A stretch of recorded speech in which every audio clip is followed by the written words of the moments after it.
Ma Mission TV, le miroir du monde.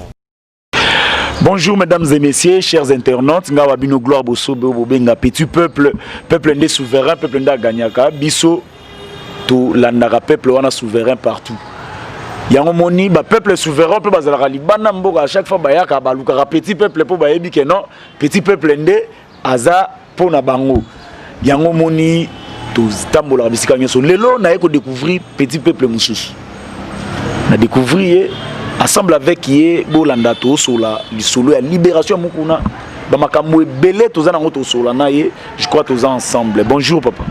Bonjour petit peuple. Bonjour.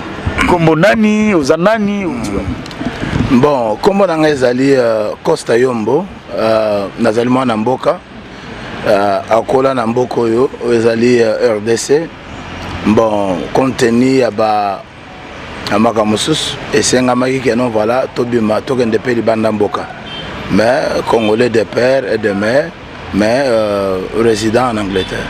Résident en Angleterre. Bino bato en Angleterre beaucoup mi koyela biso a ebele mais eza sujet na biso ya mkolo lelo indate tozolo bela mukuna.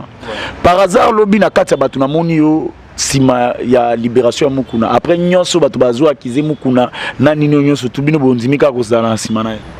Bon, omoni soko mona ngana eki lobi jour eza eki jour ya libération ya évêque Pascal Mokona eza pambate.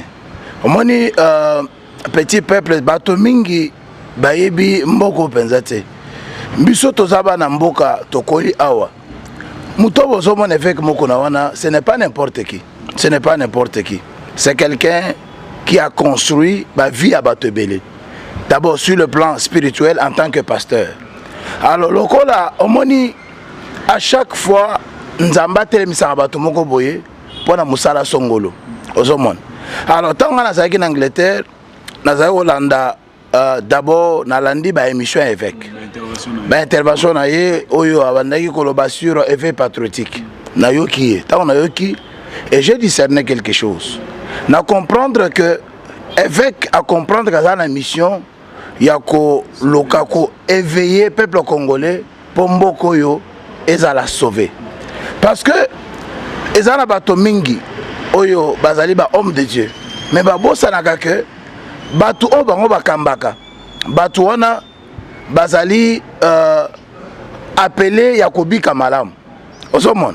Alors soki mboka na bango ezopesa bango possibilité te ya ke bato wana bakoka ko utiliser ba capacité intellectuelle au bazana yango te eza pasi ako wana église ako fanda wana okoko te yaye mais pendant que mboka eza ko tambola malamu te bato wana bako bonga te parce que nzambe okitsamane te osomon. Alors même bible zolo ba ke muto azoko sala te alia te. Alors soki mboka permettre yo te ko créer misala pour moi na mboka azo musala travailler. C'est pourquoi un pasteur oyo azali ko comprendre makambo akosala ndenge avec mokona asali. Vous comprenez? C'est-à-dire que azokota na combat pour na kolokako éveiller peuple congolais akoma à mesure ya ko revendiquer ba droit na ye. Mais ce peut bito landa malamu ko kango bakangela ki ezaki rien à voir na makambo ya bandaye koloba bakangela ki mambo ya Chibola makambo yo batunyo so peut-être bato belé peut-être ba regretta ki que comment un pasteur comment nini akoyi ko sala makambo abwina mwana mwasi ya bato ndeza bakangela ki était makambo etali éveil patriotique. Bon omoni toza ba congolais toyebi comment est-ce que le régime passé ndenge bazako fonctionner. À chaque fois, ce qu'on un Congolais à Télémi, pour nous constater le comoko, ce qu'on a intérêt à peuple congolais, Balukaka toujours constater le comoko boye, pour nous pékisa, pour nous faire terre, pour nous stopper pour avancer. Ndé bablo ko somo na Chibola. Vous comprenez? Parce que les lo oyo mokili mobimba, et monique makambo Chibola ça ba aventure. Chibola za lokola télécommande. O bato moko boye basimbaki bazako télécommander osomon. Alors kende boy en réalité Chibola moi je ne crois pas que eloko yo babiloko ya lobaki oh m'a violé 4 fois na ba place différente. Vous comprenez? Oyo moko ozokende na ota Hollandais dernièrement azo ça l'émission na journaliste moko azo le que non voilà il fallait que tout place soit kende ko lala wana ba foutre la mbongo pas évêque. Vous comprenez? Alors biloko nyo so na muto ya zali na makanisi pe maile à comprendre que muto yo azaka bato mo baza simana bazo ko tindika ye. Omoni tolo ba vérité c'est que makambu oyo évêque bando sala ezako déranger bato ya FCC. Vous comprenez? Alors tellement que azako simba autorité morale na bango pour na bango bazako luka comment est-ce que bako faire taire. Alors tant que vous opportunité il y a babiloko a chibola ndebe que non voilà ba profiter ne loko wana. Vous comprenez? Ndenge ba salaka na Bishop Coutinho Fernando. Vous comprenez? Balobaka que note voilà ba mona ki minduki pa na tout ça ti lelo ti ba kangaye abima na boloko ndenga koma lelo to tolo mona minduki wana ti. Vous comprenez? Alors babiloko fait que mukona pour moi je considère que ezali ba scénario oyo ba salaki pona koloka comment c'est faire taire par rapport ya musala oya bandi avait patriote. Est-ce que ba négociation ça limité pour akoma libanda pour mi souple za la rabon tout le monde rappelle tant mususu botozo bimisa yo mais quand munona yo kuna ko lobaka lisu teni est-ce que ba négociation ça limité. Bon omoni tibiso toyaki poto soutenir parce que tozo croire que jusqu'à présent évêque akotika na ligne o azana yango. Vous comprendre? Parce que biso tozali bane ya papa Etienne Tshisekedi wa Mulumba. Vous comprendre? Tozaba Tshisekedi c'est makila ne tozaboy. Alors mututu oya kana idée vous allez converger na oya papa na biso to soutenaka ye. J'étais très content tant on a zaï kuna na makala hier na moni équipe ya IDP so zaï place wana pour na soutenir bazo soutenir pour na paka pour na soutenir te bazo mona c'est que ba penser ni évêque azana yango eza ko balana na oya bango. Vous comprenez? Yango ba ko soutenir. Alors, si on a zongi na question na yo, ko ba que no ba négociation salami. Non. Tozo bisa évêque. Ngana ko muna na ye na okutana na ye. Parce que ngana za muto aliboso on a lobaki que non voilà, ngai na ko représenter évêque patriotique en Angleterre. Vous comprenez? Et puis naza déjà na batu oyo on a ebisaka bango o déjà to sangana par rapport ba idée wana. Évêque patriotique. Il y avait patriotique. À niveau Angleterre. À niveau Angleterre. Vous comprenez? Alors le Golanga mona za sur place na Kinshasa, na ko nakutana na évêque to so na efarafa. Vous comprenez? Alors évêque ayebi que musalo asa bandi faut que na ngotina suka.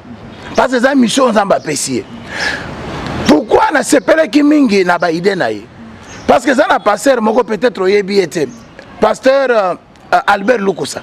Azaï ko travailler na Katanga. Na église vient et voit. Papa wana atelemaka. Pona ko éveiller ba Congolais. Ba Congolais be ba droit na bango ba revendiquer yango. Papa wana esalama ki akufa liwana ye akufa liwa moko mystique. On se comprend. To regrette ka mingi. On regrette beaucoup pour liwa papa wana. Lelo oyo évêque atelemi azana même ligne wana. Yango biso to ko soutenir. Lokola bimi na boloko. Abimi pambate parce que abimi justice na sali. Justice na sali musala na yango. On se comprend. Parce que lelo oyo état de droit est commis na katamboko. Tout ça c'est un processus. Tokola bateke totalement. Mais na ba signo eza déjà wana to comprendre que état de droit est commis koya pesa déjà nanzela ezali déjà koya na ba signo eza déjà place wana. On se montre parce que Chibola alobaki makambo ebele. Bakangiye bakena justice lelo oyo ba juge bafandaki batali on a trouvé que non voilà ezalika babiloko moko boye ezali na base moko te malgré justice ya kati mais est-ce que débat na ezakutu debele kametika na tuna ngo ata muke bongo to continuer est-ce qu'il est vrai que relation moko amoureuse ezalaki entre évêque na Chibola to ezaka boye bou et bimbala moko est-ce que soki ezabu ya solo soki eza ya solo est-ce que eza dit pour na musala nzambe to eza kaka na sima évêque patriotique de bozo bato te ozomona ba bloko ezali ba vie personnelle ya bato ngana ngoko ta kuna penda mingi te parce que nakoki te ko confirmer to ko affirmer par rapport ya relation entre Chibola na mon évêque. Vous comprendre parce que évêque yemoko na landaka ye na émission moko salaka alobaka ke biloko wana eza lokuta lokola ngana bondi makaka o ngana zondi l'évêque na zondi melaye ye lokola lobaki eza lokuta nga pe na biki eza lokuta On se comprend parce que aza musala nzambe. Aza musala nzambe ce que le kobongo salami que et puis et là monsieur Zaboy. Toyoka que il paraît que Chibola azaki na ba témoin. Ba témoin oya mema. Par exemple pasteur Espérance Mbakadi akenda kuna a témoigner contre ye. Lukuta nani olengankoi akenda kuna a témoigner Chibola pe na ba relation. Mais yango na zolo ba ke ba tutu ya bimisa ba kenda kuna ba témoigner contre ye. Ozomon yango justice elongisi ete elongisi évêque c'est que makambo eza lukuta sikoyo évêque na église message na ye église olandaki yango nalandaki message na ye d'abord omoni eloko ya liboso na sepeli nango aza d'abord reconnaissant envers bandeko na ye oyo ya libanda mpe oyo ya kati ozo comprendre c'est très important omoni même ata bible elobaka non c'est lui qui souffre il a le droit à la compassion. On se comprend. Alors, azaki na boloko. Toza ko benga ye. Ba chrétien ba prier ki pona ye. Tango abimi amoni bolingo abandeko na ye. O ba sambela na église na ye, o na ba sambela na église na ye, na ba pakano pe. Mais o ba si ba adera na komba oyo eza na yango, bazali ko benga ye, bazali ko soutenir ye. Comme preuve. Tala ndenge plein za kilobi. Namoni. Vraiment ngakutu na zalaki motaliboso informa ki yango c'était mon pasteur que je salue, le pasteur John Mbouiwa Tamboué. Il m'a bengi nga bisinga que gloire abenga ba 15h ba 16h 17h si je m'abuse pas. Gloire petit peuple kende lobi na nini mukuna akobima nga tamna oh dona basala nzambe pe bana sima bazo soutenir évêque. Oh te basala nzambe toko soutenir évêque na ndenga muketi. Parce que wana za baoba. Kobosa na omoni évêque mututu akoloba ka pona koloba mais nga na yebi évêque nana komi évêque ndenga za boité aseka wana nanu batongine batongi wana te on se comprendre bazaki na ensemble na ba apôtre Chimanginda on se comprendre alors évêque aza baoba bato mingi bazomona lokola keno omoni Chibola eza conseil moko na opesa opesa Chibola na opesa conseil moko ya mukuse azo yango kaka ndinga kozwela yango aluka bato baza sima évêque akende kosenga pardon parce que moni évêque quelque part bible kosenga pardon faut asenga pardon na nzambe to na mukunu te d'abord ya monaka nzambe te to monaka nzambe au travers bato parce que imaginez ka ne full bazaki lobiana baka mokaka bwe Chibola wana zokota ye kosenga pardon. Est-ce que vous avez chance ou non? Il faut intelligence. Il faut intelligence, na sagesse, il faut ça là. Lobby ezaki masse, colère ezaki ba émotion ezaki andenge na ndenge. Akoko ya wana te. Mais aluka déjà avant que ça la trop tard, aluka évêque a senga pardon. Pourquoi? Au moins ni Bible to ba boy. Makambo ekoko pengu sabato koko sanga te. Mais malheur ekozana muto azali qu'on permettre que scandale en ait. Ah oui, c'est possible que le malheur arrive. Mais malheur par lequel ezali koyela eza maudit. On se comprendre. Pourquoi? Parce que le Chibola makambo na ye par exemple biso na ba place touti makambo ezoko affecté basa na nzambe belé ba scandale. Sérieux? Mais nazo ebisa yo ezoko affecté on veut que ya kana makambo na ndenge ni te yango nazo ebisa oke moni ba biloko ya Chibola na kolobaka mukeke akende kosenga pardon po koyoka o nga nazo ka batu bazolo ba kombo na ye na ndenge ya mabe na ndenge ya malamu te akende asenga pardon mbaso na évêque aza papa na ye ndenge moko azo ko benga papa na ngai akenda senge pardon ba arrangeango à l'amiable avec azamutu na nzambe akolimbisa ye et puis ça va passer. Ça va passer. Vraiment ndenge outi kuna oye kaka pona libération ya papa évêque et peut kuta na e pona ko implanter évêque patriotique en Angleterre. Je crois que no roya pe mukolo Vital Caméra robima comme ça to zape na yo wana tango azobima na prison boya pe na bato belende bozaki lobi. Mais na limite que Vital Caméra robima na boloko siko. Papa mais vous avez soutenu bato bazuto na prison bazo bima siko ya qui soutenir ya Vital Caméra bima yo ya teni tete omoni babi le mal reste le mal et le bien c'est le bien siko ya mukuneza ki le mal te ya mukuneza ki bien ya Caméra comme le mal mais tolobi que état de droit est comme na mboko Vital Caméra procès na ye nalandaki yango ntango nga nazalaki nano epa na nga tika na biso eloko moko procès ya Vital Kamerhe naza kobomela yango makambo na nga sérieux dozobima pena te otiki mamuno vandi olanda procès olike d'ailleurs kutu procès na ye esalama ntango toza na confinement ozo comprendre nalamuki na ntongo nafongoli ordinateur na bandolanda ma mission TV nazolanda procès ya Kamerhe na ndenge ebandi na ndenge esuki mpo naza koboya babetelanga nga moko nayoka procès eleki na novela alors lisolo ya Vital Kamerhe oyo azalaki allié na biso azalaki to azakaka to bon azakaka bon jusqu'à présent nanu nini coalition nanu epanzani te eza kaka UNC na UDPS et puis na balie nyonso baza na kati yango nalobi bongo alors pourquoi ezalaki na curiosité ya kolanda nga moko parce que nayebi ke Vital Kamerhe aza koloba ke no te voilà ayebi eloko moko te mais na ndenge procès esalemeli na ndenge tolandi na ndenge bakondane ye 20 ans de prison. Cela veut dire que justice est celle musana yango azela kaka 20 ans na ekoka bonga bima na boloko kota Kamerhe justice est celle musana nango côté amukuna pe justice est celle musana nango na bandaki ko sala na sali émission na petit peuple na uti ko sala na petit peuple na côté Kingasani pendant que to sola makambo ya mukuna ezalaki pe na mutu moko aye wana lobike no wana ba libération moko tribal batika biso siko yango na lina tuna motuna est-ce que ezapeka ndenge bato mususu ya côté mususu bazokanisa ke no soki eza côté na bino wana justice état de droit ezali so eza côté bato mususu te bango ndeza mabe ya côté na bino nde malam bon omoni peuple congolais na bité so etolingi nini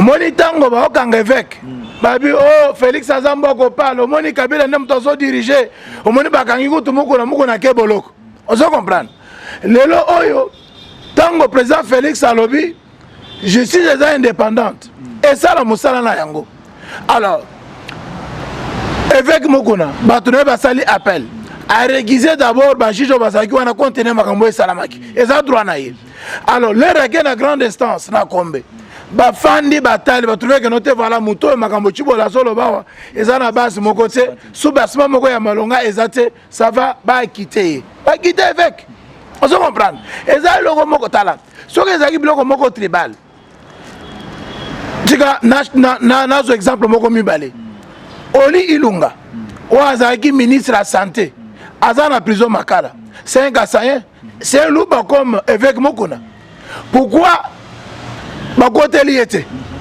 parce qu'il est pas à louba ozo comprendre alors na besoin exemple mosusu Ngoyi Gassange babimisi na ndako na yebi ko za journaliste d'investigation ozolanda masolo ndenge ezoke tozalaki wana pe kutu nous les Kassayens toza sima mokia. Ça n'a rien à voir na mambo tribalisme, ça n'a rien à voir do batu balongole loko wana na mutu na bango soki to komi ko zwa ke no justice eza pona buena bue balongola ngo justice eza indépendante oui ezo sala musana yango biso awa eloko toza ko luka na kati na vision ya papa Etienne Tshisekedi eza ke no to état de droit. État de droit eza ke fo mutu nyonso o ba droit na eza lésé ba réhabiliter. Ozo comprendre babiloko eza ko sala maliboso omoni mutu aza na droit baye babotoli eloko na ye oya souffrir pona yango mutu moko azwi yango parce que aza mokonzi non biloko ana fo esila na bokonzi oyo IDPS accéder na pouvoir papa Etienne alobaki makambo ko changer na kati mboka oyo tango IDPS eko accéder na pouvoir lelo oyo mwana na ye oza mwana IDPS ozomona alors azana kati na pouvoir réellement photo mona effectivité penda ya pouvoir na azali ko prôner nini état de droit na changement penda total dollar ekomi na 20 ezo mataka changement total peuple azolia kaka na noté changement total yango wana non yoka na ebisa yo omoni président Félix Antoine Tshisekedi Tshilombo azana nzela malamu ozo comprendre eloko tozangaki na mboka oyo eza bolingo mboka na mokonzi ya mboka ozomona bolingo mboka epi na mokonzi ya mboka bolingo mboka na kati ya mokonzi ya mboka oui pona ina oloba bongo parce que nzamba permettre que to bima libanda mboka Tout le bagage bamboka mikili ya poto te. Même ata mikili Afrique. Ngana kenda Botswana nazala na Angola na tambo na bamboka Afrique. Tant on a comparé RDC na biso na bamboka wana na olela. Pourquoi nazolela? Parce que nazomona que Talakutu premier ministre Elungamba tango akena makambo ya Bukangalonzo alobi nini?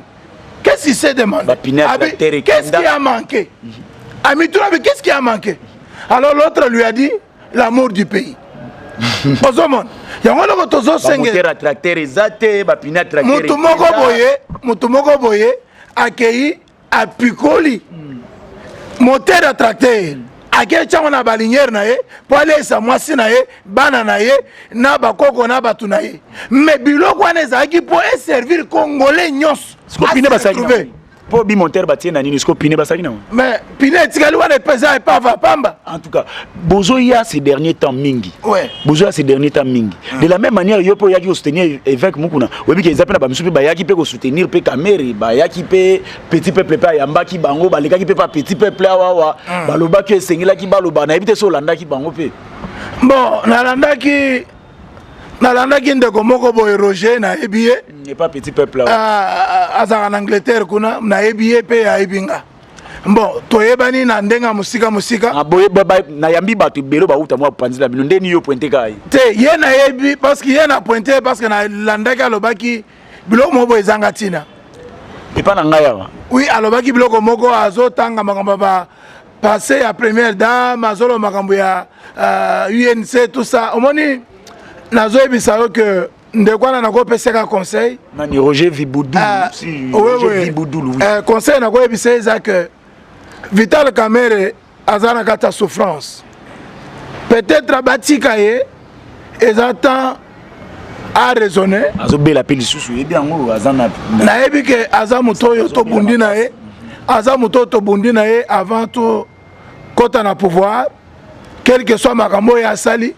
justice en boka na biso za indépendante katelier ndenge katelier biso faut to soutenir justice parce qu'on est allé ko tombola mboka ozomona alors pour la Vital Kamere pour la compassion to za nango pour na eza que à respecter justice azalawana peut-être 10 ans 8 ans mokonza mboka akosala ta moi amnistie moko boye abima oui modèle ngai pona mukuna olongo Angleterre mbango ye ote abima po place neza kuna te siko pona muninga ozosenga ba Roger Viboudou ba vanda kimia batika Vital Kamere ya bango avana na prison aussi lota oya bino bozolo bakeno abima ya bango nde ba vanda kimia batika abima basa les fortes mais il faut défendre loko za raison de défendre encore moi ba yaki défendre o bazana raison de défendre mais raison ezanine ce qui raison ezaki fallait raison na bango pardon na kati yote raison na bango ezaki Kamere yibité azamu yibité bango baza basala nzambe ya zamu sala nzambe azana église pe na Angleterre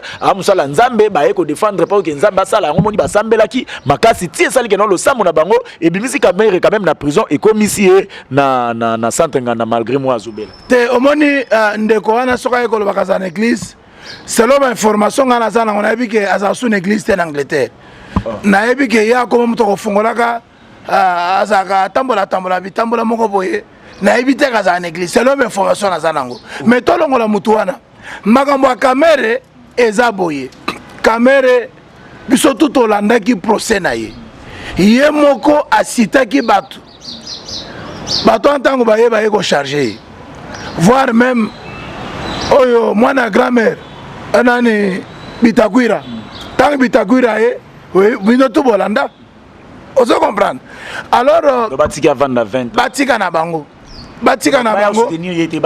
te ko soutenir moralement ko yebise que note voilà makambo ekomeli yo eza normal eza par rapport makambo yo salaki lokola justice est comme indépendante et sali musala na yango yo zumbano na yo y a pas de problème zala calme avec le temps peut-être mokonza mboka na reconnaissance ya nembo bundeki ensemble akoko sa opeso mesure de grâce même après 10 ans y a pas de problème oui bi pasimo babengi biso mokwana et petit peuple madame Bibi Kapinga nani tala en tout cas boke bana nini hôpital wana Vital Kamerhe abimate boke bana eso il s'agit bino bato potokala. S'il s'agit to pesa mbongo to soutenir ba combattant ba kende balala ka tout autour ya hôpital wana de la sorte que non Vital Kamerhe akimate. Est-ce que na ebité bino kuna bo te omoni makambo ya veka. Nyosala ka kobanga. Moni veka kobanga ke veka kimate. Te omoni makambo ya veka eza que aza mutu moko na lingaka mingi. Aza mutu moko par rapport ba idée na ye. Tango zoloba na sepelaka mingi na ye. Mais sur le plan pratique ndeska tozo balana te. Parce que un homme politique il faut que ça les forme loba na yo balana na ba acte na yo. On se comprendre. Soko landi leur va poser qui est ba question na télévision moko boye. Veka lobi tozu pouvoir ezapona kwa ko corriger makambo ebele. Makambo nini? Makambo ya mauvaise gouvernance. Makambo ya ba douteur ba détournement ya bambongo. Makambo ya ba corruption. Alobi moi et Félix toye potosi sa makambo wana. Mais quelques temps après, yé muto alobaki biloko wana akangami na kati na yango. En tout cas, tozo chité déjà na kotuno kam tuna moko répondre en une minute. Ouais. L'état des droits no monique comment va. État des droits est un processus. On se comprend. Mais pour na signaux on a na moni. D'abord dans ebisayo. Na biso ke ngai naza congolais. Et le vrai, le vrai Congolais. Parce que moi, je suis au centre. On se comprend. Alors, ngai na tambola na mboko aéroport ya biso na bimango na zonga na bimango na zonga. Le lengo na ebelaki aéroport andili ndenge zalaki. Na tango na ye. Turo. Basi mingate, batuninga eloko te. Nde eloko liboso biteke makambo mo changer déjà. Parce que moni ba impression ya liboso e kontaka mingi. Eloko liboso ça parce que na bimi na basaki na zaki na yango mututa zio eloko nanga mututa binanga o yaka o totala mutute mututa ko landa ko senga zate na bimi pe di banda ndeko nanga ko luka banda lokwa ba ko to senga te libanda seke ba komi olia bien ote na ba soda bazaki wana bato ya migration bazaki wana mo ba sengo ezati bato adwana bazaki wana no mutute nako nazolo ba bien que eloko ngana kuti et la kisinga déjà que changement est déjà nakata mboka. C'est bon. Ota la caméra et pas petit peuple ils ala bongo. Ota la caméra, ozo s'adresser na chef de l'État pour eux petit peuple. Donc le chef de l'État azolanda yo ou s'adresser na chef de l'État oyebisa nini et puis qu'est-ce que oyebisa na évêque Mukuna et puis nini oyebisa na caméra bato misa to na tangi obandi na président de la République oyebisi et puis okitine évêque Mukuna et par rapport au souka na Vital Kamerhe ça va je m'en compassion pour Vital Kamerhe tarazana. OK, merci na longona le peuple d'abord longona zali ko s'adresser na mokonzi mboka Félix Antoine Tshisekedi Tshilombo na ebi que mon président pouvoir na yo eza ya nzambe ndenge yo moko ebisaki biso na Londres obike bokonzi ozwi eza pona mutu songolo te ozali sur certain que nzambe nde mutu a permettre que ozo pouvoir au comme président de la République ya Congo démocratique c'est-à-dire que nzambe aza na mission oyo akosala na yo pour un changement na kati ya mboka oyo yo nga nazobangela te mpo na yebi ke yo oza mwana mboka et tant que mwana mboka et puis mwana ya Sphinx oza na kati ya vision nakoloba te ke moto abangisa mpo na yebi ke yo okobanga te ozala mpe moto akobanga te okobanga mpe nani okobanga motu te parce que eza mboka na yo eza mabele na yo eloko biso tokosenga eza ke oyebi makambo papa ebisaki biso yo mokolo baki que le peuple d'abord ekomi pe tango esalama tango ezo salama ekomi pe vision na yo ekomi pe yango no yo solanda tu es sur la bonne voie ozali sur la bonne voie tokosenga na yo que tikala na nzela wana sala musala Kongo ebonga nzambe akopambola yo tozo soutenir yo parce que tomoni que veille patriotique ezobalana na makambo yo papa lobaki yango bayambaki yo na 10e rue ngana koya kokutana na yo tobeta masolo pona éveil patriotique en Angleterre.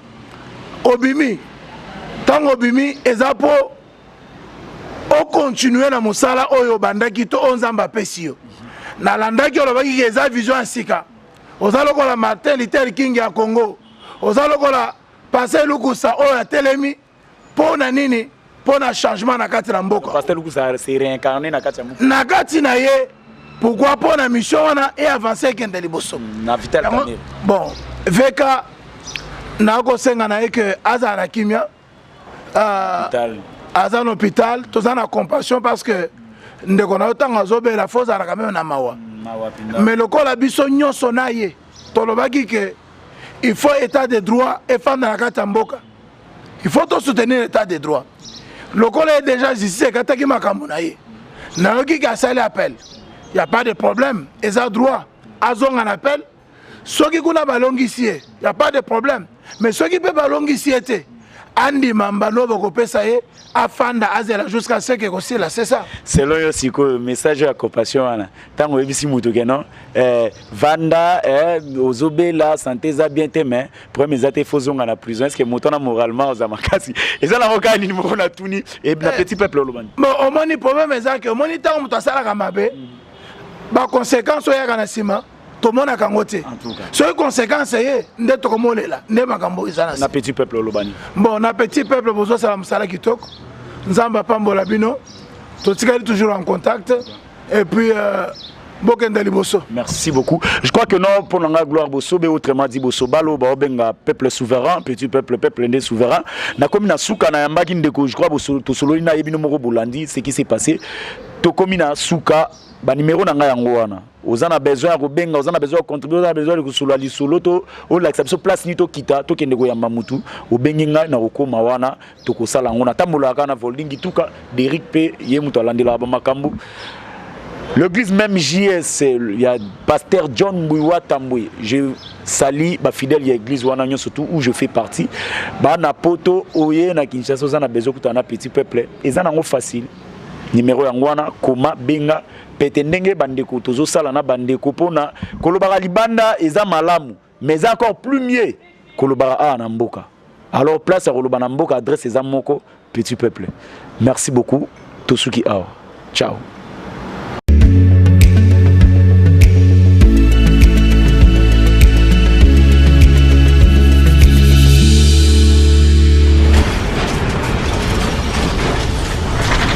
Ma mission TV, le miroir du monde.